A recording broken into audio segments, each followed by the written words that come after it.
वहीं अगली खबर हुगली से है। हुगली जिले के आरामबाग अदालत का ऐतिहासिक फैसला आया है। 2 फरवरी 2018 को खानाकुल निवासी नाबालिग के पिता ने खानाकुल थाने में अपनी 4 साल की बेटी के लापता होने की शिकायत दर्ज करवाई थी।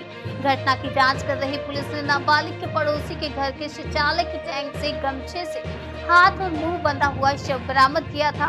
पोस्टमार्टम रिपोर्ट में पता चला कि नाबालिग से पहले रेप किया गया, उसकी हत्या कर दी गई उसके बाद और सबूत छिपाने के लिए उसे टैंक में फेंक दिया गया। जांच में पुलिस को पता चला कि मृत बच्ची की दादी ने अपनी ही पोती को स्थानीय तांत्रिक की तंत्र साधना के लिए दे दिया था और साथ ही तांत्रिक और उसकी पत्नी ने पहले लड़की के साथ बलात्कार किया और उसके शव को एक स्थानीय व्यक्ति के घर की शौचालय टैंक में फेंक दिया।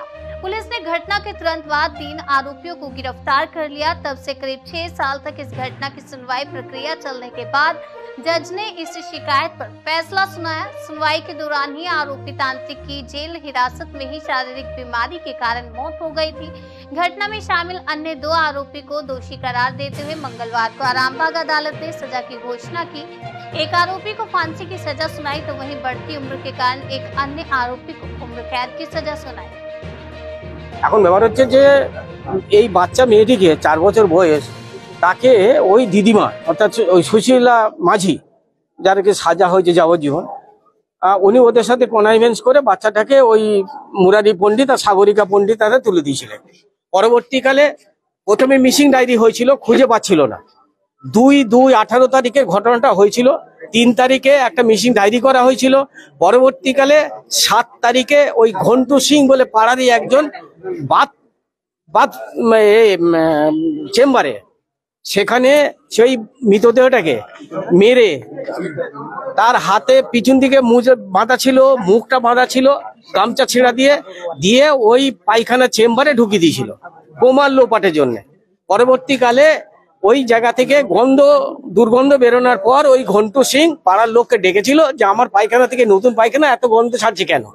তো তখন পাড়ার লোক জুটেছিল, ওই ঢাকনাটা খুলে দেখে যে ওই বাচ্চা মেয়েটি দেহ ভাসছে সেই পায়খানা চেম্বারে এবং পচা গলা অবস্থায় হয়ে গেছে। মানে 2 থেকে 7 তারিখ 5 দিনে নষ্ট হয়ে গেছে। তখন পুলিশকে ডেকেছিল। পুলিশ মৃতদেহটা তোলার পর ওই প্রভাস সিং অর্থাৎ বাচ্চা মেয়েটির বাবা এবং অন্যান্য আত্মীয় স্বজন সবাই ডেড বডিটাকে শনাক্ত করেছিলেন, হ্যাঁ আমারই মেয়েটা, এবং ওই অবস্থা পেয়েছিলেন।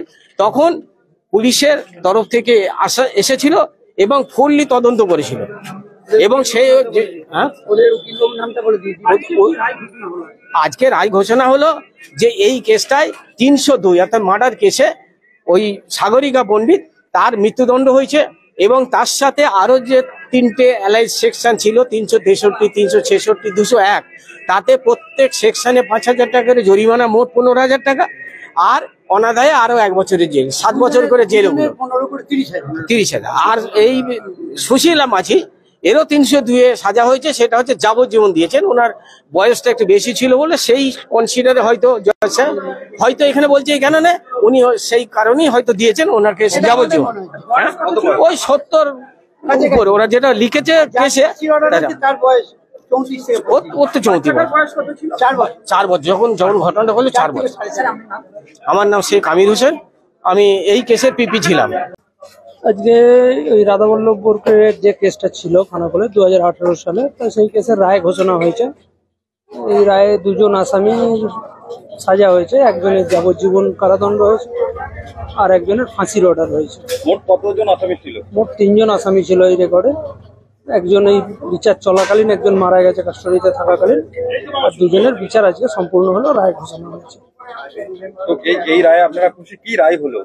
রায় একজন মহিলা, 2 জনই মহিলা আসামি, একজনের ডেথ সেন্টেন্স ক্যাপিটাল পানিশমেন্ট অর্থাৎ তার ফাঁসি সাজা হয়েছে, রায় দিয়েছেন, আর আরেকজনের যাবজ্জীবন দিয়েছেন, লাইফ কনভিকশন দিয়েছেন। তো এই রায়ে আমরা তো কোনোভাবেই মানতে পারছি না, কারণ এটা রায়টা হয়তো উনি ওনার বিচারে দিয়েছেন, কিন্তু আমরা যেটুকু এই কেসটা নিয়ে স্টাডি করেছি তাতে করে আমার মনে হয় না রায়টা সঠিক হয়েছে এবং আমরা এর জন্য উচ্চ আদালতে অবশ্যই আপিল করব এবং আইনের প্রতি, আদালতের প্রতি আমাদের শ্রদ্ধা, ভরসা সবকিছুই আছে। আমি এখনো শিওর যে এই কেসটা সাজা হওয়ার মতো কোনো মেটেরিয়ালস প্রসিকিউশন আনতে পারেনি। কি কি ঘটনা ঘটেছিল? ঘটনা, একজন নাবালিকা 5 বছরের মেয়ে মিসিং হয় সন্ধ্যেবেলা, তার মায়ের সঙ্গে পিছনে পিছনে বেরিয়ে গিয়েছিল। তারপর থেকে আর তাকে পাওয়া যায়নি। পরবর্তীকালে প্রায় 5-6 দিন পরে তাকে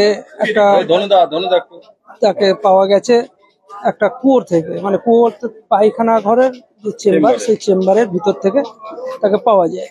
তার ডেড বডি পাওয়া যায়। অ্যাকচুয়ালি সেই ডেড বডি পাওয়ার পর পুলিশ তদন্ত করে এবং তদন্ত করে এদেরকে অ্যারেস্ট করে। অ্যারেস্ট করার পর এদের চার্জশিট হয়, তারপরে বিচার প্রক্রিয়া চলে। বিচার প্রক্রিয়া শেষে আজকে রায় হয়েছে। আসামিদের কি নাম ছিল?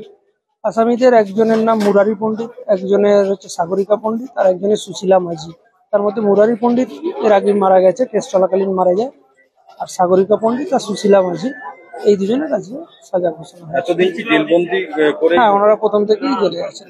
ওনারা জামিন পাননি এই কেসে, জেলেতেই ছিলেন, থেকে এদের বিচার হয়েছে এবং রায় রায় হয়েছে।